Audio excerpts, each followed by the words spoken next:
Breaking news. নবম জাতীয় বেতন স্কেল নিয়ে নতুন করে তৈরি হচ্ছে অপেক্ষা আর সংশয়। কারণ সরকার এখন হিসাব করছে শুধু বেতন নয়, পুরো দেশের অর্থনীতি, নির্বাচন সময় এবং দীর্ঘমেয়াদী ভারসাম্য। সরকারি চাকরিজীবীদের জীবনে নতুন বেতন কাঠামো একটি স্বপ্নের মতো, কিন্তু সেই স্বপ্ন বাস্তবে রূপ নিতে গেলে দরকার অর্থের যোগান, কাঠামোগত সমাধান এবং রাজনৈতিক সময়ের সঙ্গে সামঞ্জস্য। আর এই তিনটি দিক এখন একসঙ্গে মিলছে না। এটাই বর্তমান পরিস্থিতির মূল কথা। অর্থ উপদেষ্টা ডক্টর সালেহুদ্দিন আহমেদ বলেছেন, এটি একটি সংস্কার প্রক্রিয়া। প্রশাসনকে আরও জনবান্ধব, গতিশীল ও দক্ষ করতে নতুন বেতন কাঠামো আনা হচ্ছে। কিন্তু বাস্তবায়ন হবে আর্থিক সক্ষমতা বিবেচনা করে, অর্থনীতির ভারসাম্য নষ্ট না করে।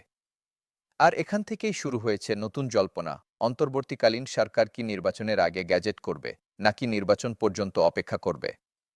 সংশ্লিষ্ট সূত্রগুলো বলছে, অন্তর্বর্তী সরকার পে স্কেল ঘোষণায় এখন আগের মতো দৃঢ় অবস্থানে নেই। তবে পে কমিশনের কাজ চলমান থাকবে এবং কমিশনকে স্পষ্ট নির্দেশনা দেওয়া হয়েছে তাদের কার্যক্রম চালিয়ে যেতে।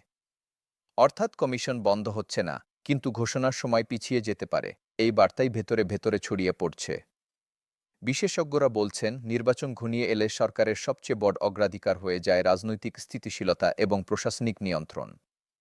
সেই সময়ে একেবারে নতুন পে স্কেল চালু করা মানেই বাজেটে বিশাল বরাদ্দের সিদ্ধান্ত, যা অন্তর্বর্তী সরকারের জন্য ঝুঁকিপূর্ণ। বিশেষ করে সরকারি কর্মকর্তা-কর্মচারীদের সংখ্যা অনেক, এবং বেতন ভাতা বাড়লে বাজেটে একসঙ্গে বড় চাপ পড়বে। ফলে সরকার হিসাব নিকাশ না করে সিদ্ধান্ত নিতে চাইছে না। কিন্তু গল্প এখানেই শেষ নয়। কারণ পে স্কেল বাস্তবায়নের সবচেয়ে কঠিন অংশ হল সার্ভিস বেনিফিট। অর্থাৎ পুরনো কর্মচারীরা কি সত্যিই উল্লেখযোগ্য লাভ পাবেন? অনেক কর্মচারী এমন অবস্থানে আছেন যাদের ইনক্রিমেন্ট অনুযায়ী পুরনো স্কেলে ধাপ অনেক উপরে।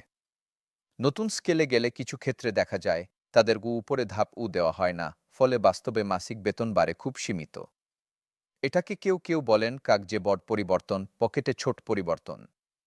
আর যদি সার্ভিস বেনিফিট বাস্তবসম্মত না হয়, তাহলে উদ্বেগ তৈরি হয় অন্যখানে। পে স্কেলের কথা শুনে বাজারে দ্রব্যমূল্য দ্রুত বেড়ে যেতে পারে, কিন্তু কর্মচারীরা সেই অনুযায়ী প্রকৃত সুবিধা না পেলে সবচেয়ে ক্ষতিগ্রস্ত হবে নিম্ন ও মধ্যম শ্রেণীর কর্মচারীরা। তাই পে কমিশনের জন্য এখন সবচেয়ে জরুরি প্রশ্ন, কিভাবে সার্ভিস বেনিফিট ডিজাইন করা হবে যাতে পুরনো কর্মচারীরাও প্রকৃত সুবিধা পান এবং একই সঙ্গে অর্থনীতিতে হঠাৎ শক না লাগে। অর্থ উপদেষ্টা আশ্বাস দিয়েছেন, বেতন কমিশনের সুপারিশ বাস্তবায়নের অর্থ সংশোধিত বাজেটে বরাদ্দ রাখা হবে এবং ডিসেম্বর থেকেই প্রস্তুতি শুরু হবে। তবে বাস্তবায়নের জন্য চূড়ান্ত সিদ্ধান্ত নির্বাচিত সরকার দ্রুত নিলে ২০২৬ সালের শুরুতেই কার্যকর হওয়ার সম্ভাবনা রয়েছে। কিন্তু বাস্তবায়নের পথে আরেকটি জটিলতা তৈরি হয়েছে, গ্রেড পার্থক্যের অসামঞ্জস্য। নিচের দিকে বেতন বাড়াতে হলে অনেক বেশি বাড়াতে হবে, এই দাবি রয়েছে। আবার মাঝারি গ্রেডের কর্মচারীরা মনে করতে পারেন তাদের বৃদ্ধি প্রতিযোগিতামূলক হচ্ছে না। অন্যদিকে উচ্চ গ্রেডের কর্মকর্তারা উদ্বেগ দেখাতে পারেন যে বেতন কাঠামো যদি যথেষ্ট আকর্ষণীয় না থাকে তাহলে দক্ষ জনবল ধরে রাখা কঠিন হবে। ফলে সরকার ও কমিশনের সামনে এক ধরনের তিন দিকের চাপ, নিম্ন গ্রেড, মধ্যম গ্রেড, উচ্চ গ্রেড, সবাই চায় ন্যায্যতা। আর ন্যায্যতার প্রশ্নে আরেকটি বড় বিষয় হচ্ছে ইনক্রিমেন্ট। ইনক্রিমেন্ট হার পরিষ্কার এবং বাস্তবসম্মত না হলে কয়েক বছর পর আবার মূল্যস্ফীতির সঙ্গে বেতন তাল মিলিয়ে চলবে না। যার মানে যে বেতন স্কেল এখন স্বস্তি দেবে, কয়েক বছর পরই আবার চাপ তৈরি করবে। তাই দীর্ঘমেয়াদী পরিকল্পনা ছাড়া এটি কাজ করবে না। ভাতা নিয়েও হিসাব আছে। বাড়ি ভাড়া, চিকিৎসা, শিক্ষা, যাতায়াত, এসব ভাতা বাড়াতে গেলে অতিরিক্ত হাজার হাজার কোটি টাকার প্রশ্ন এসে যায়। তবে কর্মচারী সংগঠনগুলো পাল্টা যুক্তি দিচ্ছে, এটি ব্যয় নয়, অর্থনীতিতে নতুন গতি আনার বিনিয়োগ।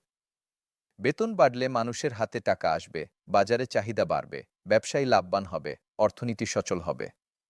সব মিলিয়ে দেশ লাভবান হবে। এই বিতর্ক এখন নীতি নির্ধারক মহলে বাস্তব সমাধানের দিকে যাচ্ছে, কিভাবে ভারসাম্য রেখে পে স্কেল দেওয়া যায়। আজকের বাস্তবতা হল, নবম জাতীয় বেতন স্কেল নিয়ে আলোচনা থেমে নেই, বরং এখন কঠিন পর্যায়ে গেছে। কারণ ঘোষণার পরও বাস্তবায়নের কাঠামো, সার্ভিস বেনিফিট, গ্রেড বৈষম্য, ভাতা, ইনক্রিমেন্ট সবকিছু সমাধান না করে এগোনো যাবে না। এবং শেষ সিদ্ধান্ত আসবে রাজনৈতিক সময় ও অর্থনৈতিক সক্ষমতার সমন্বয়ে।